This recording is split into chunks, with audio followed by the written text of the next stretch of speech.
Hello students, welcome back to my channel. बच्चों, हमारी 9th class की ज्योग्राफी चल रही है। इसका हम फर्स्ट चैप्टर डिस्कस कर चुके हैं। आई होप आप सभी ने मेरी वीडियोस देखी होंगी, आपको वीडियोस पसंद आई होंगी। बच्चों, आज हम इसका सेकंड चैप्टर स्टार्ट करने जा रहे हैं। तो जो सेकंड चैप्टर इसका, जैसे फर्स्ट चैप्टर बहुत ज़्यादा इम्पोर्टेंट था और उससे भी ज़्यादा इम्पोर्टेंट सेकंड चैप्टर है। ये बहुत इम्पोर्टेंट है बेटा आपको। अगर आपको ये दो जिसके ज्योग्राफी के जो चैप्टर्स हैं, अगर आपको ये क्लियर हो जाते हैं तो आगे 10th क्लास में आपको बिल्कुल भी प्रॉब्लम नहीं आएगी, क्योंकि यहीं से आपका बेस बन रहा है। 9th क्लास बहुत इंपॉर्टेंट होती है और 9th क्लास के अंदर अगर आपके सारे पॉइंट्स क्लियर हो जाते हैं तो आपको आगे बोर्ड क्लास फेस करनी है, तो बोर्ड में आपको बिल्कुल भी प्रॉब्लम नहीं आएगी। तो बच्चों, आपको अच्छे से देखना है वीडियो को बेटा। कहीं पर भी कोई भी पॉइंट में आपको डाउट लगता है तो आप मुझे ज़रूर कमेंट बॉक्स में लिख कर भेजोगे। अगर फर्स्ट टाइम में आपको क्लियर नहीं होता है तो आप वीडियो को दोबारा देखोगे ताकि आपको सारे पॉइंट्स अच्छे से समझ में आ जाएं। आई होप बेटा आपको मेरी वीडियोस पसंद आ रही होंगी। स्टार्ट करने से पहले बेटा, अगर आपको मेरी वीडियोस अच्छी लगती हैं तो आप प्लीज़ प्लीज़ प्लीज़ इन्हें लाइक कीजिए, शेयर कीजिए, मेरे चैनल को सब्सक्राइब कीजिए। Okay, now let's start. Today we will start second chapter, physical features of India. तो आज हम जो हमारे इंडिया का फिज़िकल फीचर है उसके बारे में डिस्कस कर रहे हैं। बहुत ज़्यादा इंपॉर्टेंट चैप्टर है ये और मैं आपको बहुत इजी लैंग्वेज में करवाने वाली हूँ। तो देखिए, इसमें जैसा हम आप लोगों ने इंडिया के बारे में पढ़ा हुआ है, सुना हुआ है कि हमारा जो इंडिया बहुत ही वास्ट कंट्री है और इसके अंदर अलग अलग प्रकार के लैंड फॉर्म्स भी हैं। तो अगर आप किसी प्लेन एरिया में रहते हैं and you are familiar with the vast stretches of plain land, मतलब प्लेन एरिया में रहते हैं। In contrast, if you live in hilly region and rugged terrain with mountains and valleys are common features. तो वहाँ पर क्या है, आप मतलब कभी हिली एरियाज़ में जाते हो, वहाँ पर आप क्या देखोगे, मतलब जो एरिया है कैसा रग्ड मीन्स ऊबड़ खाबड़ है, और जो माउंटेन एरियाज़ होते हैं, वैलीज होते हैं, ये भी इनके भी क्या मतलब ये इनके सबके कॉमन फीचर है। ये कैसे होते हैं, ये रग्ड एरियाज़ होते हैं, ऊबड़ खाबड़ एरियाज़ होते हैं। जो हमारा इंडिया है, practically all major physical features of the earth, mountains, plains, deserts, plateaus and islands. तो अलग अलग प्रकार के फिजिकल फीचर्स होते हैं जो हमारे इंडिया के अंदर सारे फिजिकल फीचर पाए गए हैं। तो जो हमारे इंडिया का लैंड है उसका जो फिजिकल वेरिएशन है बहुत ग्रेट है, मतलब बहुत बड़ा है। Geological according the peninsular plateau constitute one of the ancient land masses on the earth surface. हमारी अर्थ के सरफेस के ऊपर जो पेनिनसुलर प्लेट्यू है ये एक बहुत ही बड़ा लैंड मास है और इसे suppose to be one of most stable land blocks. और इसे क्या है, बहुत ही बड़ा मतलब लैंड ब्लॉक्स, मतलब जो एक तरह से लैंड का बहुत बड़ा टुकड़ा है जो स्टेबल वे में है और मतलब बहुत इम्पोर्टेंट भी है ये। तो हम इस सभी के बारे में डिस्कस करते हैं। Himalayas and northern plains are most recently land forms. जो हिमालय है और नर्दर्न प्लेन है ये बहुत ही मतलब रिसेंट के ही बने हुए लैंडफॉर्म्स हैं। And from the point of geology, Himalayan mountains form an unstable zone. और जो हिमालय माउंटेन है वो क्या अनस्टेबल जोन में इसका फॉर्मेशन हुआ है। And the whole mountain system of Himalayas represent a very youthful topography with high peaks. और जो माउंटेन एरिया है, हिमालय पर्वत है, उसके ऊपर ऊंची ऊंची हाई पीक्स, ऊंची ऊंची चोटियां हैं, डीप वैलीज़ हैं एंड फास्ट फ्लोइंग रिवर्स हैं, और बहुत तेज़ गति से बहने वाली नदियां हैं, गहरी गहरी घाटियां हैं। Northern plains are formed of alluvial deposits. जो नर्दर्न प्लेन्स हैं वह एलुवियल जो मिट्टी है, डिपॉजिट है, उससे बना है, उससे निर्माण हुआ है। Peninsular प्लेटू is compose of igneous and metamorphic rocks. जो पेनिनसुलर प्लेटू है वह इग्नियस और मेटामॉर्फिक रॉक्स से मिलकर बना है। And with gently rising hills and wide valleys. और इसके अलावा हमारे इंडिया में ऊंची ऊंची हिल्स और गहरी गहरी घाटियां भी पाई गई हैं। तो देखिए, अब हमारे इंडिया का जो फिजिकल डिवीज़न है वो कितने पार्ट्स के अंदर इसे डिवाइड किया गया है। तो major physiographic division, physical feature of India can be grouped under the following physiographic divisions. तो देखिए कितने पार्ट्स के अंदर हमारे इंडिया को डिवाइड किया गया है। ये बहुत इंपॉर्टेंट पॉइंट है, इसको ध्यान से समझना। The Himalaya mountains, the northern plain, the peninsular plateau, the Indian desert, the coastal plain and the islands. तो हम इन सभी के बारे में वन बाय वन डिस्कस करते चलेंगे, तो इसको ध्यान से समझना है। First is Himalaya mountains. तो देखिए बच्चों, जैसे इसके नाम से ही पता लग रहा है, जो हिमालय पर्वत है यह कैसा यंग और फोल्ड माउंटेन के अंदर इसका नाम आता है। और इस प्रकार के जो माउंटेन रेंजेस है यह वेस्ट से ईस्ट डायरेक्शन के अंदर मतलब इंडस से लेकर ब्रह्मपुत्र रिवर तक ये क्या है फैली हुई हैं। And the Himalayas represent the loftiest and one of the most rugged mountain barriers of the world. और जो हिमालय है वह क्या है पूरे वर्ल्ड के अंदर सबसे ज़्यादा रफ जो एरिया है माउंटेन बैरियर है उसके रूप में जाना गया है। And they form an arc, ये एक आर्क की शेप में है which covers a distance of about 2400 kilometre. जो हिमालय पर्वत है उसका 2400 2400 किलोमीटर एरिया इसने कवर किया हुआ है। And their width varies from 400 kilometre in Kashmir to 150 kilometre in Arunachal Pradesh. और जम्मू कश्मीर में ये 400 किलोमीटर से लेकर अरुणाचल में 150 किलोमीटर तक ये चौड़ा है, यानी कि इसकी जो चौड़ाई है वो अरुणाचल की साइड जाते हुए घट रही है। And the altitudinal variations are greater in eastern half than those in western half. और जो इसका जो एल्टीट्यूडनल वेरिएशन है वह ईस्टर्न हाफ की अपेक्षा वेस्टर्न हाफ में ज़्यादा ग्रेट है, ज़्यादा बड़ा है। Himalaya consist of 3 parallel ranges. हमारे जो हिमालय पर्वत है वो क्या 3 पैरेलल रेंजेस के अंदर डिवाइड है। अ number of valleys lie between these ranges, अलग अलग प्रकार की घाटियाँ इन तीनों रेंजेस के बीच में पाई जाती हैं। The northernmost range is known as the great or inner Himalayas. अब देखिए बच्चों ये बहुत इंपॉर्टेंट पॉइंट है, जो इसका सबसे नॉर्दर्न एरिया है उसे क्या है ग्रेट या इनर हिमालय या इसे हिमाद्री के नाम से जाना जाता है। It is most continuous range consisting of loftiest peak, बहुत ही तीखी मतलब पैनी पैनी इसके ऊपर पीक्स हैं, चोटियाँ हैं। And with an average height of 6000 metres. और ये क्या है इसकी जो हाइट है वो कितनी है 6000 मीटर तक इसकी हाइट है।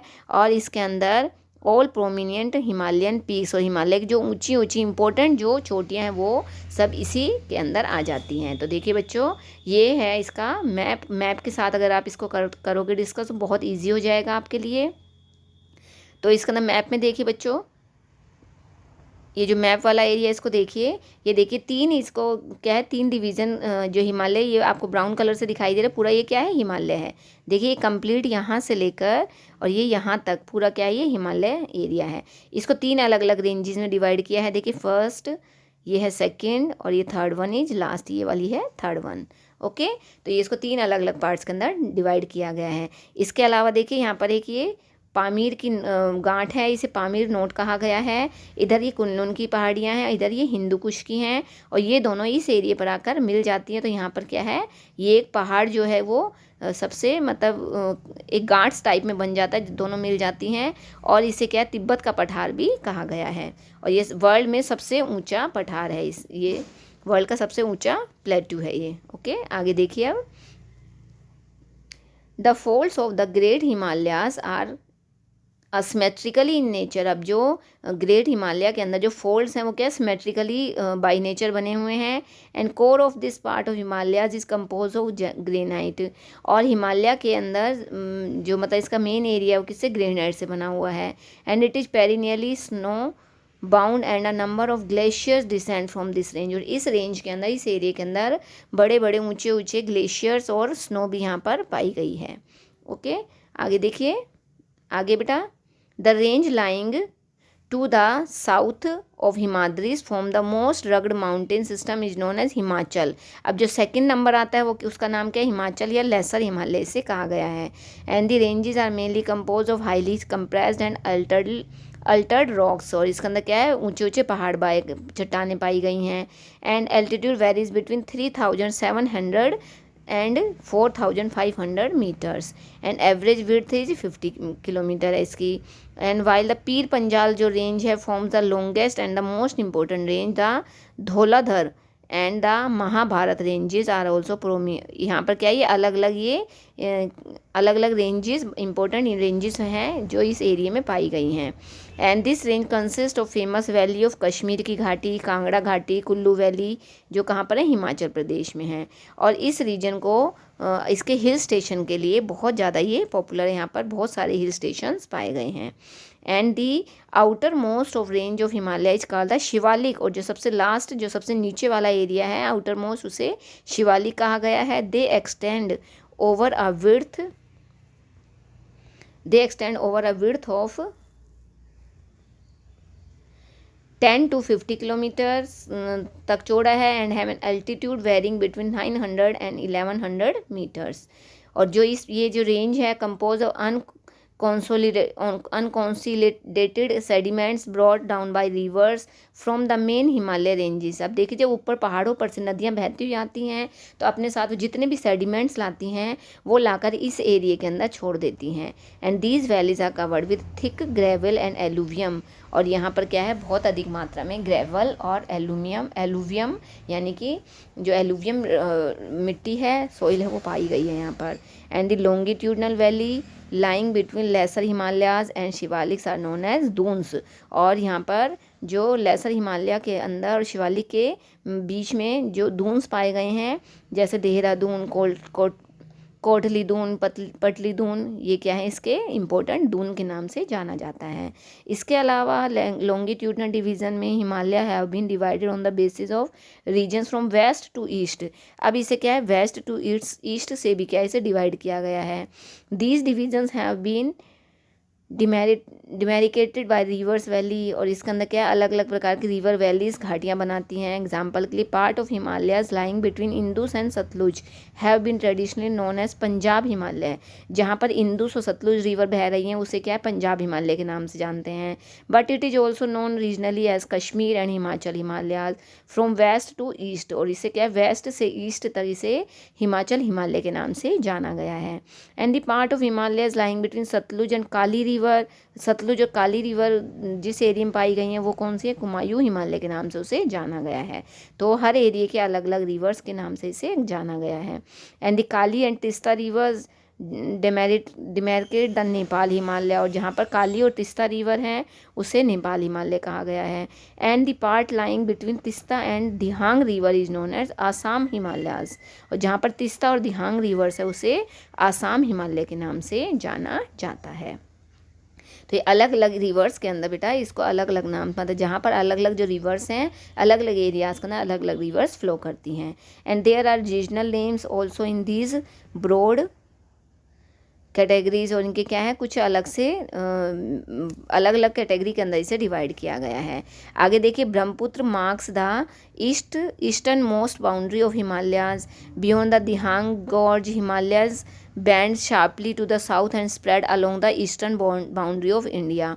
और जो दिहांग गॉर्ज है वो हिमालय बैंड शार्पली यहाँ पर आकर क्या है, ये क्या हो जाती है, हिमालय जो रिवर है वो बैंड हो जाती है और हिमालय जो माउंटेन है वो बैंड हो जाता है, साउथ की साइड चला जाता है and eastern boundary of India तक ये स्प्रेड है। And they are known as the Purvanchal or eastern hills and mountain. और इन्हें ईस्ट में आकर ईस्टर्न हिल्स या पूर्वांचल या माउंटेन के नाम से जाना गया है। And these hills running through the north eastern states are mostly compose of strong sandstone से बने हुए हैं and which are sedimentary rocks. इन्हें ये क्या है, सेडिमेंट्री रॉक्स इसमें पाए गए हैं। Covered with dense forest they mostly run as an parallel ranges and valleys. इनके इक्वल ही क्या है, बहुत सारी पहाड़ियाँ और वैलीज घाटियाँ यहाँ पर पाई गई हैं। Purvanchal comprises the Patkai hills, the Naga hills, Manipur hills and Mizo hills. और जो इसके पैरेलल जो पूर्वांचल है वो उसमें कौन कौन सी रेंजेस हैं, Patkai hills, Naga hills, Manipur hills और मिजो हिल्स भी इस एरिया के अंदर पाई गई हैं। तो बच्चों ये हमने लगभग इसका, ये देखिए जो इसमें ये डायग्राम है ये किसकी दिखा रखी है, ये मिजो हिल्स, जो मिजो की पहाड़ियाँ हैं, देखिए ये जो आपको दिखाई दे रही हैं छोटी छोटी ऊंची ऊंची पहाड़ियाँ, ये सारी किसकी हैं, मिजो की पहाड़ियाँ हैं। तो ये मिजो की पहाड़ी का डायग्राम आपको इसमें दिखाया गया है। तो बच्चों हमने आज इसका फर्स्ट पार्ट डिस्कस किया है। आई होप मैंने कोशिश की है बेटा पूरी कि आपको इजी लैंग्वेज में समझाऊं ताकि आपको अच्छे से समझ में आ जाए। फिर भी अगर आपको कोई भी डाउट रहता है तो आप मुझे कमेंट बॉक्स में लिखकर ज़रूर दोगे। ओके, थैंक यू बेटा, have a nice day, bye bye.